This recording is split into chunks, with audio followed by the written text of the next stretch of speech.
pelaku-pelaku pinjol ilegal ini mayoritas di luar negeri, Bang Dede, bukan di Indonesia.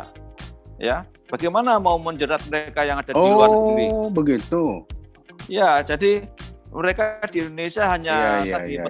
petugas tukang tagihnya aja, tapi investornya, pelakunya itu ada di luar negeri, mayoritas malah ada di luar negeri seperti di China dan masyarakat nggak tahu ilegal pokoknya itu pinjol aja. Betul. Buat kami, ini kami dalam betul. Nama baik kami yang sudah sesuai dengan aturan pemerintah OJK ikut terganggu dengan beroperasinya pinjol ilegal ini.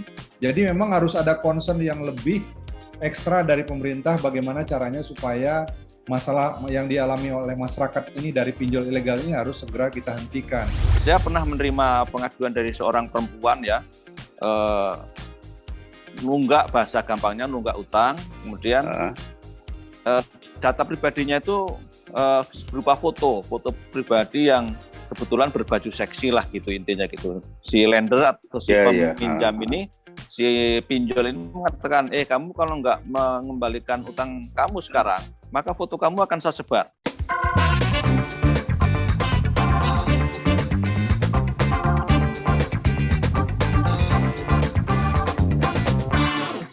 Halo, assalamualaikum warahmatullahi wabarakatuh.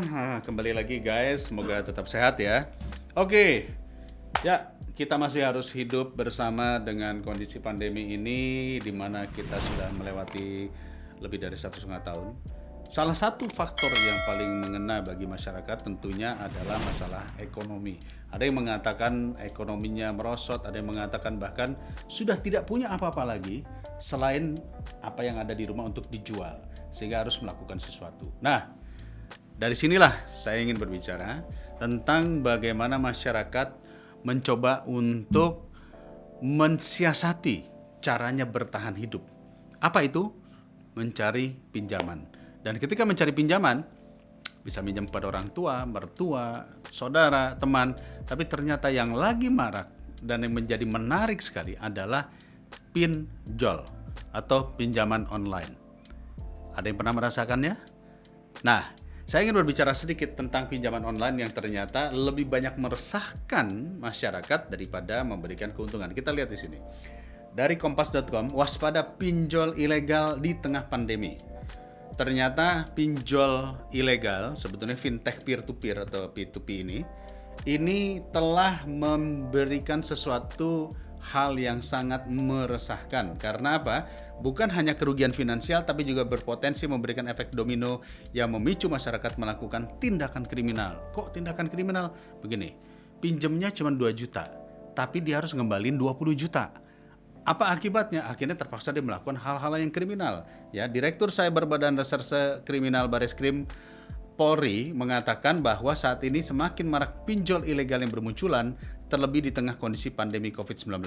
Para pelaku memanfaatkan kondisi melemahnya perekonomian masyarakat karena dampak pandemi. Oke, kita lihat lagi next. Pinjol ilegal menjamur karena punya ladang ada 1.650 triliun. Apa yang dimaksud dengan ladang 1.650 triliun? Jadi begini, berdasarkan data terbaru, gap kredit tersebut tercatat 1.650 triliun per tahun. Hal ini membuat banyaknya korban kasus pinjol ilegal terjadi di masyarakat ya. Jadi kredit yang disalurkan oleh katakanlah institusi perbankan atau kredit-kredit yang resmi itu sebetulnya tidak mencukupi kebutuhan masyarakat untuk mencari pendanaan. Masih ada 1.650 triliun. Inilah masuk di situ. Next kita lihat. Pinjaman online dan penyebaran data nasabah, aksi rentenir digital. Proses penyebaran data yang dialami oleh Agustin merupakan salah satu cara penagihan yang dilakukan. Jadi begini, ada seorang yang meminjam, ternyata begitu dia nggak bisa membayar, semua data pribadinya tidak terbatas pada apa yang diizinkan, tapi juga secara ilegal diambil, seperti foto-foto, pada video dari media, dan lain-lain itu disebar. Ini kan berbahaya. Ya, ini sangat berbahaya karena ternyata disebarnya juga disebar kepada nomor-nomor kontak yang ada di telepon kita. Bisa ke bosnya, bisa ke pimpinannya, bisa ke tantenya, bisa ke ngeri. Ya, oke, next kita lihat. Ini ada sebuah kejadian dari OK Finance. Ngeri diteror hingga diancam dibunuh, penagihan utang pinjol ilegal bikin trauma. Ini ada seorang guru TK di Malang yang terlilit utang pinjaman online dan diteror oleh 24 debt collector dan diancam dibunuh. Dia meminjam hanya 2,5 juta, tetapi akhirnya harus ditagih 40 juta karena terjerat utang pinjol ke 19 pinjol ilegal dan 5 pinjol terdaftar atau berizin di OJK.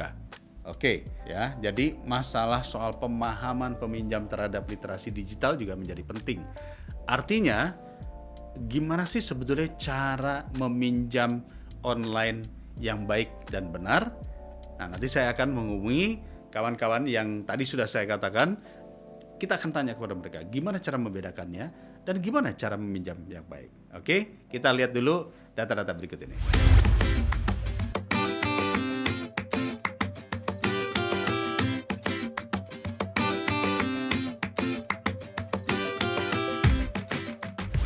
Oke guys, jadi sekarang ini saya sudah hadir di sini dengan tamu-tamu saya yang luar biasa sekali. Saya bilang luar biasa karena wajahnya udah kita sering lihat di televisi.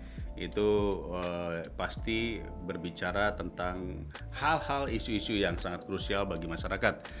Telah hadir di sini yaitu Mas Tulus Abadi, Ketua Yayasan Lembaga Konsumen Indonesia. Halo Mas Tulus, apa kabar?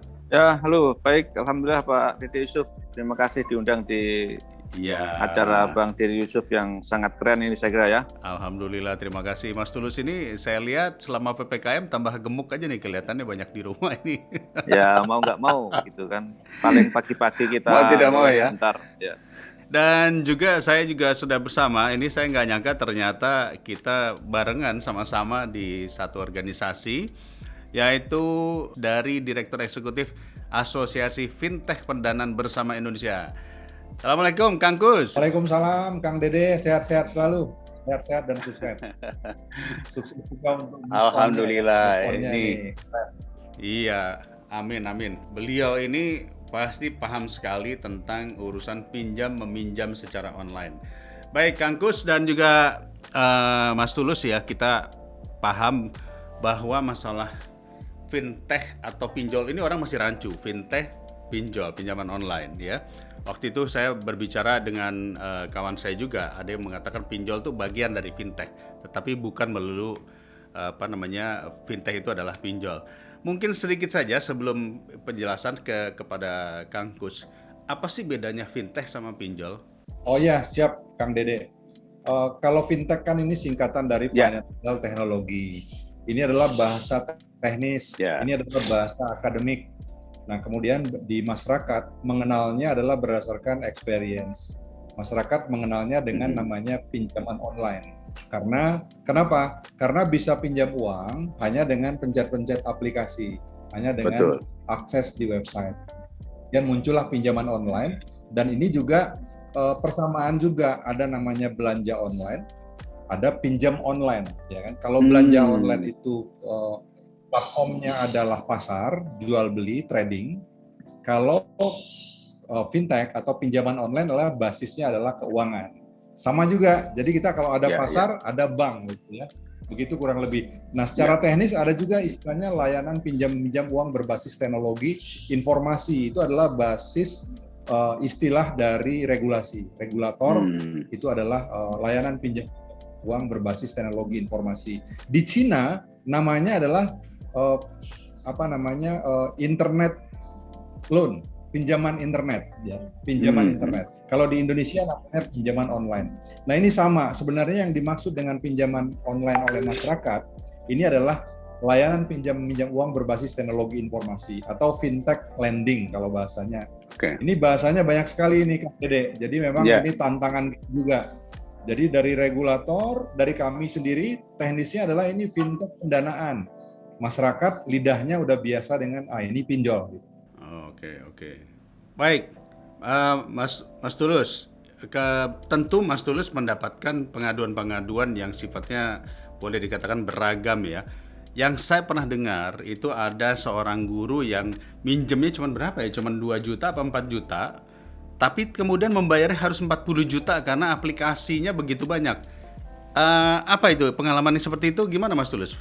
Ya, kalau Ibu tadi yang guru TK di Malang, ya itulah yang juga terjadi di banyak konsumen yang lain Pak Dede. Jadi konsumen demi mendapatkan sejumlah uang yang memang di tengah menurunnya daya beli, di tengah dampak pandemi ini, kemudian ada pihak-pihak yang menawarkan uang utangan tanpa bunga, bukan tanpa bunga, tanpa jaminan, itu tentu akan menggairahkan betul. Nah, dalam kasus guru TK di Malang ini kan, dan juga ini dialami oleh banyak konsumen lain, dia meminjam dari pinjaman online ilegal dari banyak akun. Ya, jadi dia ibu guru TK ini bukan hanya satu akun, Bang Dede.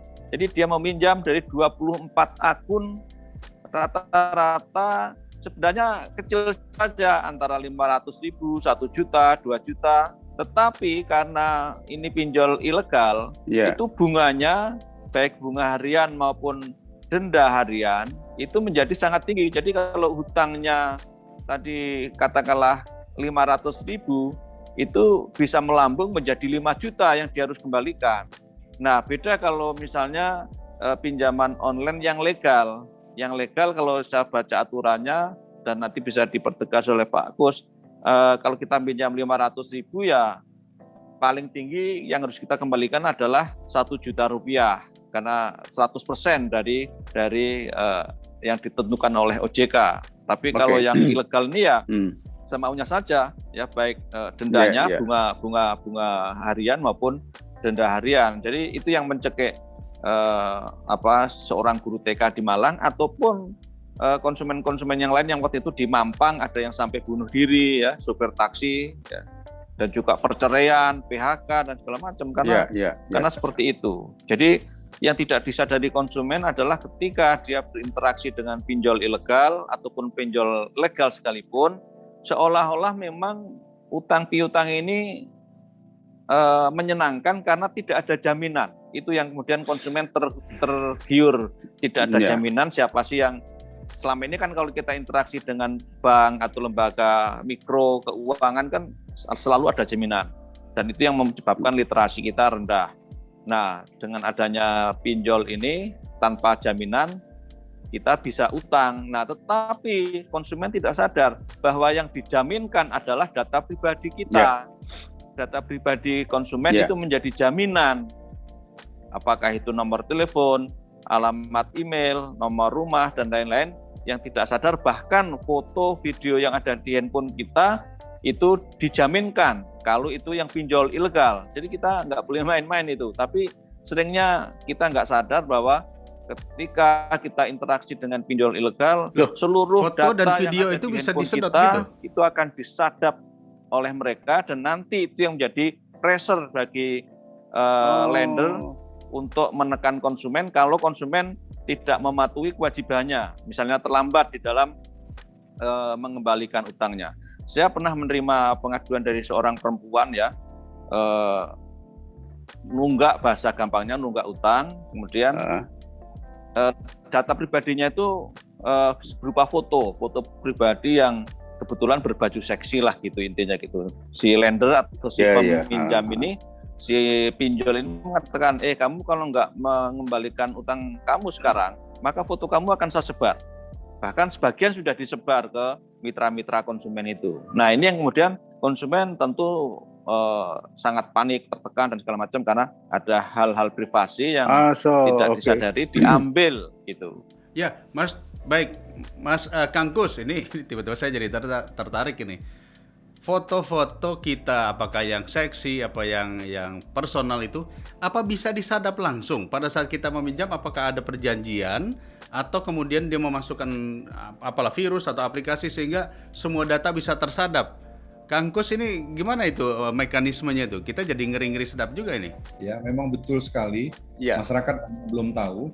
Untuk diketahui bahwa ketika kita download satu aplikasi apa aja ini, termasuk aplikasi pinjol atau pinjol yang legal maupun ilegal, itu mereka minta consent. Apakah boleh mereka itu mengakses semua data, ya, semua data yang ada pada device. Apa itu data? Data-data yang bisa diakses oleh platform atau oleh aplikasi itu adalah, yang paling penting adalah misalnya phonebook. Dia akan nanya, boleh nggak phonebook saya akses? Akses kontak. Dan kedua, boleh nggak storage? Storage itu atau galeri foto kita, itu dia akses. Kemudian yang tiga, yang penting juga, mereka boleh nggak file-file yang ada pada handphone itu saya akses. Iya. Kemudian yang lain boleh nggak call log, SMS log, WA log di phonebook itu saya akses. Iya. Mereka tanya semua.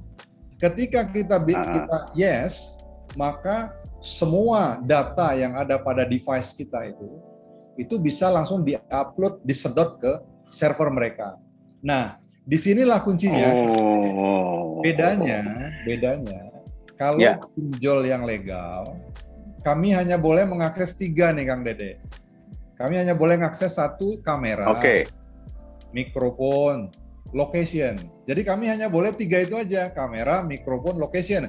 Kamera untuk selfie, mikrofon untuk verifikasi, location untuk mengetahui posisi GPS dari calon peminjam. Kita hanya boleh akses 3 itu. Dilarang. Jadi kalau kita sampai mengakses tadi phonebook, storage, galeri, file, kalau kita mengakses itu terjadi pelanggaran pada platform, dan ketika pelanggaran itu bisa dikenakan sanksi oleh regulator, dalam hal ini OJK, bisa di surat peringatan, bisa dihentikan di pembekuan kegiatan sementara sampai dicabut izinnya. Nah, ini oleh OJK. Jadi dengan kondisi itu, maka memang kalau pinjol ilegal, kita hanya 3 itu. Kita nggak bisa, sehingga kita menggunakan yang lain dalam memberikan persetujuan ketika ada peminjam. Sebagai contoh, kami harus dari awal sudah harus memitigasi resiko, karena kami tahu kami punya datanya hanya 3. Jadi di depan kami cek bahwa memang calon peminjam ini benar. Itulah yang dinamakan kita menggunakan eKYC. Kita harus beberapa ada yang sudah terakses dengan Dukcapil, ya, untuk mengetahui benar-benar bahwa orang yang meminjam ini orang yang benar ada, bukan orang yang fiktif. Kemudian yang kedua, kami juga harus tahu bahwa orang ini bertransaksi dengan peminjam, dengan lender itu benar, maka dibutuhkan yang namanya digital signature. Nah, digital signature ini ada regulasinya, ada undang-undangnya, dan ada juga peraturan pemerintahnya di Kementerian Kominfo. Nah, itu kami comply. Kemudian yang ketiga juga harus ada kami credit scoring. Calon peminjam, kami analisa, kami lihat profilnya. Grade resikonya seperti apa, resikonya tinggi, resikonya rendah. Ini bisa dibiayai atau tidak. Karena kalau tidak bisa dibiayai, kalau dianggap ini risknya tinggi, sehingga kita tidak kemungkinan kemungkinannya sangat tinggi untuk tidak melakukan pembayaran, tentu kita tolak.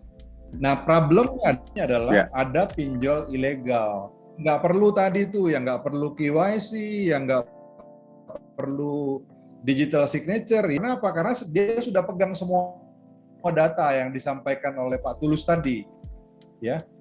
Data pribadinya tadi sudah diakses semua, sehingga pada saat terjadi keterlambatan pembayaran, mereka gunakan itu sebagai alat untuk memaksa. Ya, sebagai contoh, nah inilah yang mungkin membuat sebenarnya sumber keresahan yang terjadi di masyarakat adalah ketika pinjol ilegal ini ada yang terlambat bayar, yang digunakan adalah data-data pribadinya. Sebagai contoh nih, karena semua datanya sudah disedot di dalam server mereka, kita ada keterlambatan pembayaran, mereka gunakan tadi data di phonebook tadi. Dia lihat siapa sih orang-orang yang 3 bulan terakhir sering dihubungi oleh peminjam. Dia buat WhatsApp group, maka di situ akan ada my boss, Pak RT, orang tua, mama, paman. Nah, ketika terlambat dia buat WhatsApp group, kemudian dia bilang gini, tolong ya kasih tahu sama ABCD, pinjamannya 600.000 belum dibayar, harus tanggung jawab, jangan sampai kabur. Bahasanya seperti itu. Nah, jadi kaget saja orang-orang yang tidak ada hubungan dengan pinjaman ini ketika kita ditagih oleh pinjol ilegal ini. Inilah, dan ini kita anggap sebagai pelanggaran data pribadi ya, karena orang-orang itu nggak ada hubungan, juga mencantumkan dirinya sebagai kontak darurat gitu ya. Nah, itu satu itu ya ininya. Yang lain, yang kedua, pinjol ilegal ini dia nggak ada agreement, perjanjian. Karena nggak ada perjanjian, maka bunganya suka-suka. Jadi yang penting dia seorang mau pinjam berapa? Pinjam 3 juta. Oke, gua potong ya, bayar di depan bunganya 1 juta. Jadi yang ditransfer 2 juta. Kemudian 5 hari, 6 hari kemudian ditagih, tolong dibayar dong. Kalau kamu tidak bayar, 1 hari denda keterlambatan kamu 150.000. Seenak perutnya aja. Nah, kemudian kalau gitu. tidak bayar, hari ini nggak bayar, oke, kamu hari ini nggak bayar. Denda kamu besok 300.000 lagi. Ini calon user kaget-kaget karena apa? Satu, dia sebelumnya tidak pernah tahu bahwa mekanismenya yang jam ini. Nggak pernah tahu. Tiba-tiba tagihannya pinjamannya yang 2 juta, tiba-tiba dalam waktu beberapa 15 hari atau 30 hari pinjamannya menjadi 8 juta, 10 juta. Nah, kalau di kami ini Kang Jack, di pinjol yang terdaftar berizin OJK, kami membatasi kalau pinjaman 1 juta, seterlambat-terlambatnya pengguna, maksimum tagihannya adalah 1 juta lagi. Jadi tagihannya maksimum menjadi 2 juta. Di tengah pandemi ini, orang sangat kesulitan untuk mendapatkan pendanaan dan mekanisme BI yang berlaku membuat orang juga tidak gampang mendapatkan dana. Lalu kira-kira menurut Mas Tulus ini, apakah ini disebabkan karena satu, tadi sudah dijelaskan literasi digital kita kurang, tapi mungkin kurangnya sosialisasi terhadap tata cara pengamanan pinjam-meminjam dari negara? Atau bisa juga ini disebabkan karena terlalu sulitnya orang meminjam kepada lembaga-lembaga yang resmi seperti perbankan, atau mungkin ada juga namanya BPR dulu ya, Bank Perkreditan.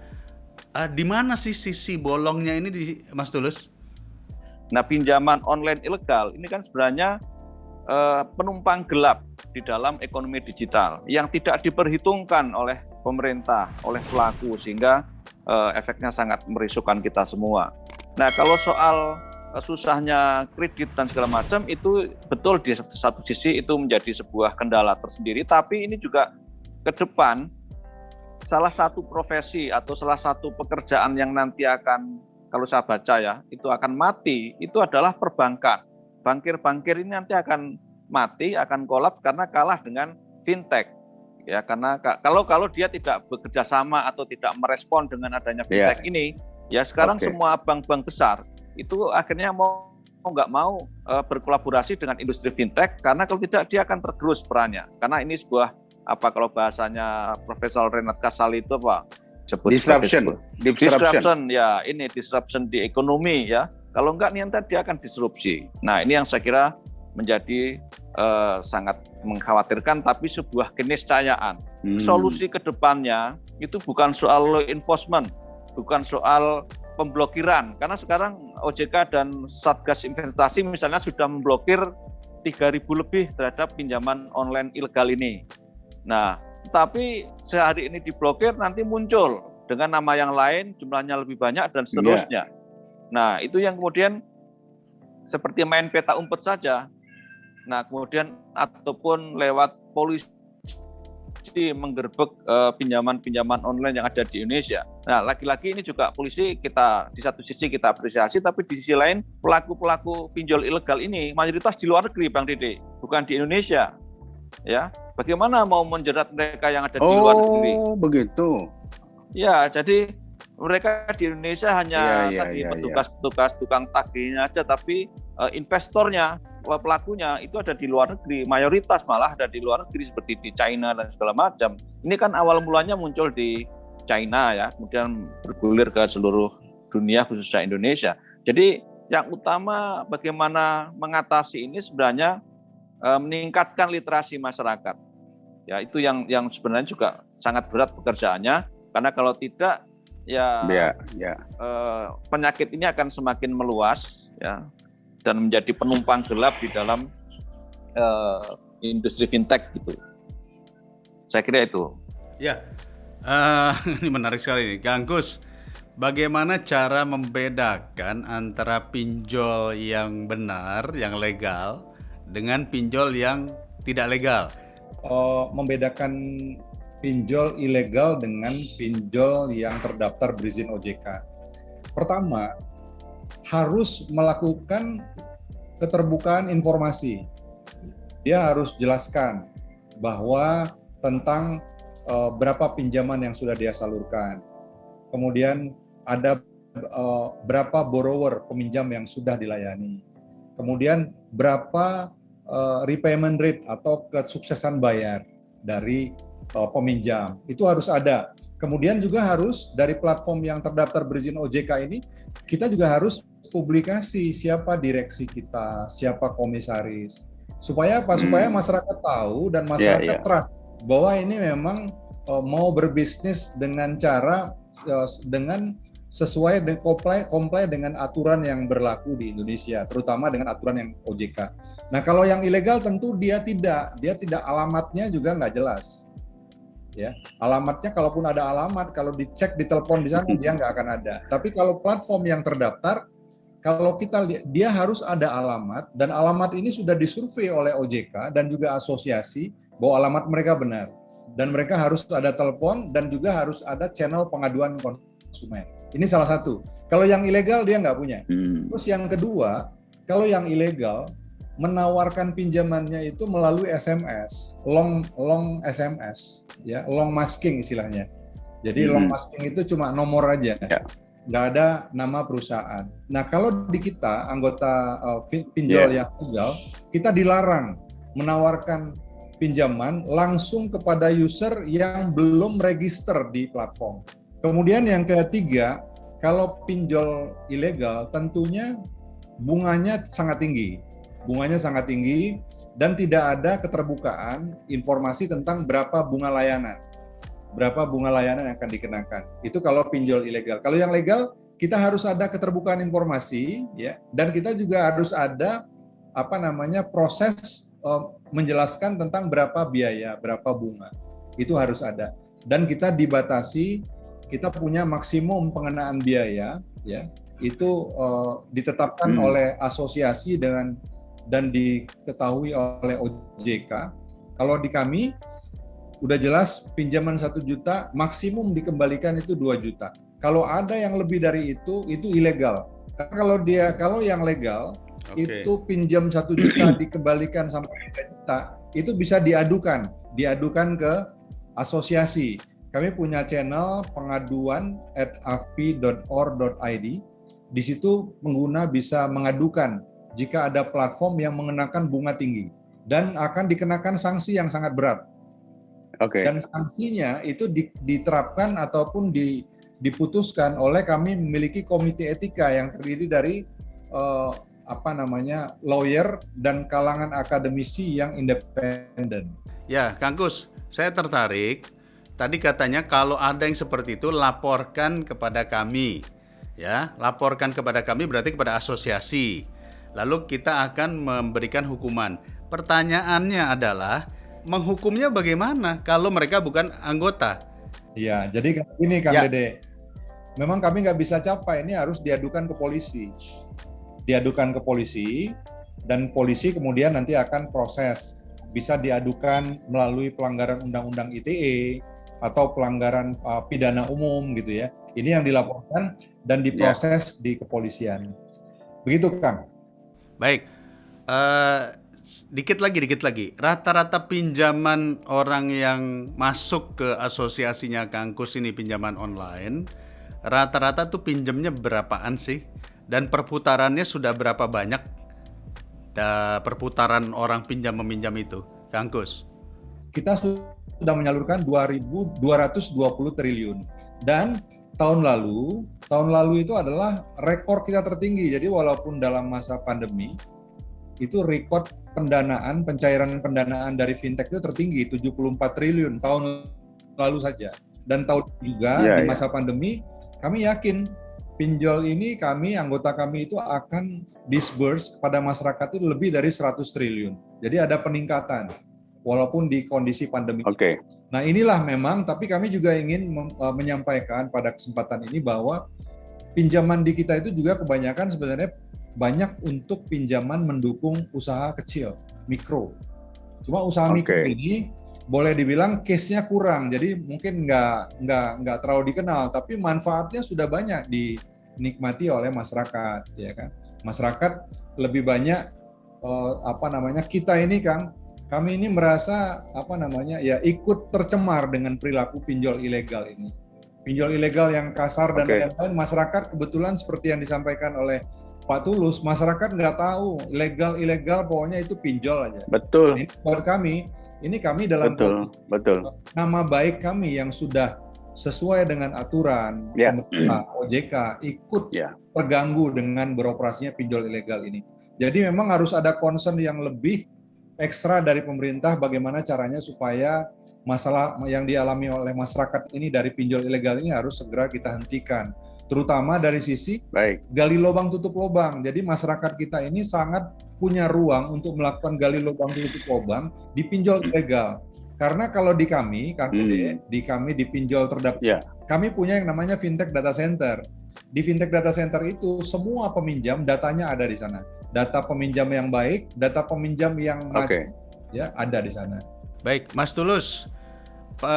Waktu Mas Tulus dan YLKI menangani pengaduan masyarakat, pernah nggak ada yang katakanlah yang mungkin terjerat, lalu kemudian dia akhirnya terbebaskan dari jeratan itu setelah melakukan advokasi atau endingnya bagaimana sih Mas Tulus? Kalau saya boleh tahu yang pernah dialami YLKI? Ya, pertama kalau ada pengaduan pinjol, saya tanya dulu ke pengadunya atau ke konsumen. Masyarakat itu apa ketika utang ke pinjaman online baik legal ataupun ilegal itu menyamakannya seperti kita meminjam sama saudaranya atau tetangganya, ya nanti kalau ada saya balikin. Nah ini kan sistem.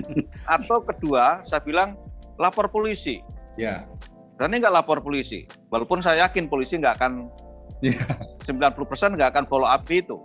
Ya. Ketiga ngemplang. Iya. Ngemplang aja, ya udah. Kemplang itu maksudnya di nggak usah dibalikin. Kabur maksudnya? Iya. Pokoknya udah lah. Nanti fotonya bisa keluar. Nah itu soal pilihan-pilihan ya, soal pilihan-pilihan. Jadi kalau ilegal memang posisinya seperti itu. Pak Kang Dede, saya menambahkan sedikit. Itu next saya bilang. Jadi tadi kalau saya ngabur nanti foto saya tersebar atau kontak-kontak orang-orang yang penting, orang-orang yang saya hormati jadi tahu saya punya. Nah, waktu itu saya juga saya sampaikan begini. Sebelum disebarkan oleh pinjol ilegal, foto atau kontak, kamu kontak dulu semua kontak. Saya terperangkap dalam pinjol ilegal dan sedang berusaha untuk keluar dari sini. Bahasanya adalah terperangkap pinjol ilegal. Saya juga sedang laporan polisi. Mohon bantuan jika nanti ada SMS atau ada ancaman dari pinjol ilegal, tolong diabaikan. Terima kasih. Jadi lebih ini Pak, lebih itu salah satu ya. Salah satu memanage psikologis. Tapi kalau ngaku duluan gitu ya. Kalau yang legal yaitu kita selalu tuh adukan ke lendernya, perusahaannya atau kemudian tembuskan ke OJK. Nah, solusi yang selama ini bisa dilakukan kalau yang ilegal tadi itu kan selain OJK juga ada yang namanya Satgas Waspada Investasi. Nah, ini mereka tugasnya adalah salah satunya melakukan blokir akun terhadap perusahaan yang bersangkutan itu. Yang tadi saya katakan ada 3.000 lebih pinjol ilegal yang sudah diblokir, artinya dia tidak bisa beroperasi, tapi dia dengan mudah membuat perusahaan baru atau akun baru yang kemudian bisa beroperasi lagi dengan gampang. Dan ironisnya kan antara legal dan ilegal itu jauh lebih banyak yang ilegal, ya. Karena kalau bicara legalitas, yang legal ini baru sekitar 124 yang terdaftar di OJK. 121 perusahaan yang terdaftar di OJK. Yang lainnya ilegal, yang jumlahnya ribuan tadi. Yang ini mencaplok konsumen. Ya, Mas Tulus, ini menarik nih saya kalau Mas Tulus sudah ngomong, saya larinya ke regulasi aja Mas Tulus. Kan tadi Mas Tulus sudah menyampaikan bahwa yang ilegal lebih banyak, mati 1 tumbuh 1000 karena dia tidak membutuhkan izin-izin dan aturan. Nah pertanyaannya, regulasi yang ada saat ini apakah sudah cukup untuk menghambat atau menghentikan pergerakan mereka? Kalau belum cukup, dibutuhkan regulasi apa lagi sih? Ya, kalau soal itu begini, mungkin konteksnya adalah bahwa saya nggak tahu apakah yang ilegal ini lama-lama bisa dilegalkan nggak Pak dengan berbagai syaratan yang bisa dipenuhi. Ya, karena kan untuk bisa legalitas tadi itu kan harus memenuhi sekian persyaratan. Nah, itu yang kemudian pinjol ilegal bisa menjadi legal setelah bisa memenuhi persyaratan-persyaratan yang ditentukan oleh regulasi tadi. Ya, kalau regulasinya saya kira dalam konteks untuk melindungi konsumen sudah cukup banyak ya, di OJK sudah ada POJK nomor sekian dan seterusnya, persyaratan untuk menjadi lender juga sudah begitu komplit. Nah, tinggal bagaimana yang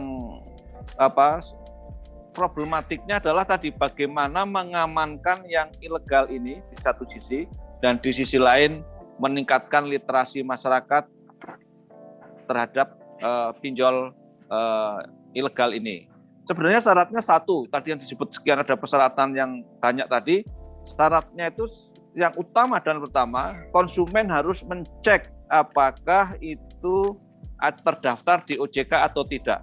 Kalau itu tidak terdaftar ketika ditawari pinjol ABCD, maka cek dulu, itu legal atau tidak. Legalnya apa? Terdaftar nggak di OJK? Kalau tidak terdaftar, lupakan. Berarti itu ilegal dan akan menjadi lintah darat bagi kita. Baik, ini menarik lagi nih buat saya. Saya mulai melihat ada loopholes yang harus kita isi. Jadi sesungguhnya ketika orang mendapatkan akses informasi, dia bisa mendapatkannya satu dari teman, dari SMS blast, atau dari aplikasi.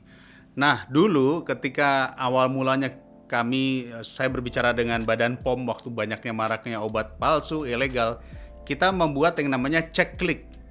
Cek klik itu adalah bagaimana setiap masyarakat bisa mengecek keberadaan daripada produk tersebut. Misalnya melalui barcode, melalui scan, cek kedaluarsa, informasi dan sebagainya. Nah, apakah dari asosiasi ini pernah membuat bagaimana cara mencek keberadaan pinjol yang legal dengan cara cukup misalnya menelpon ke nomor telepon sekian atau cek apakah perusahaan tersebut sudah terdaftar di OJK melalui nomor telepon sekian. Pernah nggak ada cara penyampaian ke arah sana? Kang Gus? Ya, ini gagasannya menurut kami ya sangat baik sekali. Memang kita, Kang Dede, sedang proses untuk membuat portal sehingga masyarakat bisa ngecek. Jadi masyarakat bisa ngecek kalau dia menemukan pinjol apapun di pasar gitu ya, dia langsung masuk ke website itu, dia cek, akan ada jawaban ini terdaftar atau tidak di OJK atau di asosiasi. Sekarang juga sebenarnya di OJK sudah ada, Kang. Sudah ada untuk mengecek apakah nama platform ini sudah terdaftar atau berizin OJK atau tidak gitu ya. Itu di SMS 157 ya. Nah, kalau dari sisi kami juga berharap memang ada undang-undang di level undang-undang yang menyebutkan bahwa yang boleh berusaha pinjol ini hanyalah yang berizin OJK. Sekarang nggak ada. Karena nggak ada, maka polisi juga masuknya lewat undang-undang ITE, undang-undang lain. Oke, edukasi apa yang perlu diberikan kepada masyarakat agar tidak tertipu pinjol yang ilegal? Ini kalau dari sisi pinjol yang legal, mau edukasi apa yang mau diberikan? Literasi digital apa yang akan diberikan kepada masyarakat? Ya, kalau literasi pertama ya tadi yang disampaikan oleh Pak Tulus, jangan pinjam di pinjol yang tidak terdaftar berizin OJK. Repot sedikit nggak apa-apa, jangan sampai karena kita mau gampang, mau mudah, asal pinjam disetujui. Memang betul kita dapat uang 700.000, 1 juta cepat sekali, nggak akan ada kecepatan itu pinjam dimanapun. Tapi masalahnya 7 hari setelah itu, ya bahagia kita yang 7 hari itu hilang. Karena apa? Karena kita diteror, dikejar, dikenakan bunga tinggi. Jadi nomor 1 memang jangan pernah sentuh pinjol ilegal. Hanya pinjam di pinjol yang sudah terdaftar berizin OJK. Nomor 1 itu. Terus kedua, tentunya kita berharap masyarakat juga punya mawas diri ya. Jadi harus meminjam itu harus sesuai dengan kebutuhan, bukan keinginan. Ya, kemudian juga ada prioritas apabila tidak mendesak sebaiknya tidak memilih pinjaman online gitu ya. Kemudian yang ketiga, masyarakat juga harus tahu bahwa minjam itu harus dibayar. Jadi kita juga karena kita pinjam, kita harus tahu kita punya sumber pembayaran yang bisa menutupi besarnya cicilan yang menjadi kewajiban kita. Gitu Kang Dede. Baik, Mas Tulus, terakhir aja nih Mas Tulus. Apa message Mas Tulus sebagai YLKI kepada masyarakat saat ini atau kepada negara saat ini? Kalau kepada pemerintah, memang solusi yang paling ideal ya tadi sebenarnya adalah pemerintah OJK khususnya Satgas Waspada Investasi dan juga polisi itu jangan jemu-jemu atau harus lebih masif di dalam mensosialisasikan soal literasi digital yang gampang diingat masyarakat tentang bagaimana berinteraksi dengan pinjaman online yang legal. Yang paling ideal dalam konteks literasi digital, konsumen harus membaca term and condition ketika ingin melakukan transaksi, baik yang pinjol ataupun yang belanja online tadi. Ini yang tidak pernah dibaca oleh konsumen tentang syarat dan ketentuan yang berlaku. Padahal itu prasyarat di dalam kita bertransaksi secara digital. Itu. Tambahkan Kang Dede. Silakan Kang Kus. Ya, saya mau nambahkan sedikit karena begini, masyarakat itu mendapatkan fakta bahwa pinjol ilegal ini bisa diakses di Play Store Google. Di Play Store Google. Kami kita mengetahui bahwa sebenarnya Google walaupun ini perusahaan Amerika, dia kan beroperasi di yurisdiksi Indonesia. Sebenarnya alangkah baiknya jika dari pemerintah itu juga ada memasukkan satu persyaratan kepada Google bahwa yang boleh tayang di Google pinjol, yang boleh tayang di Google itu adalah pinjol yang sudah terdaftar atau berizin OJK. Baik, Kang Kus, saya kasih masukan sedikit kepada organisasi pinjol yang legal. Bagaimana jika dibuatkan satu konsep? Karena kalau masyarakat ini kan kadang-kadang lebih banyak dia melihat Instagramnya atau Facebooknya para artis ketimbang Facebooknya OJK atau Instagramnya pemerintah. Maka bikinlah kerjasama dengan para selebgram centang biru tadi. Karena saya sudah pengalaman, kalau berbicara masalah regulasi, nggak ada yang nonton, nggak ada yang baca. Tapi kalau yang berbicara itu para artis, udah pasti itu akan dilihat. Begitu Kang Kus. Very good input. Kami akan coba follow up, izin. Nanti minta advice lanjutan. Saya kira ini kita harus lakukan. Dan kita juga sebenarnya sudah aware bahwa kita lebih baik bekerja sama kolaborasi dengan endorser artis ya, YouTuber atau apa gitu. Mas Tulus, Kang Kus, terima kasih banyak nih obrolannya. Luar biasa. Ini bermanfaat buat orang-orang semua di rumah. Terima kasih sekali lagi. Semoga tetap memberikan yang terbaik bagi bangsa negara. Hatur nuhun. Assalamualaikum warahmatullahi wabarakatuh. Jadi, bijaklah di dalam mencari pinjaman. Di masa pandemi seperti ini memang kita butuh pinjaman, tapi bijaklah. Jangan sampai dia mengakses kontak, mengakses media, atau mengakses data di dalam HP kamu. Oke? Selamat meminjam dengan baik. Tetaplah berhati-hati. Sampai ketemu. Assalamualaikum warahmatullahi wabarakatuh.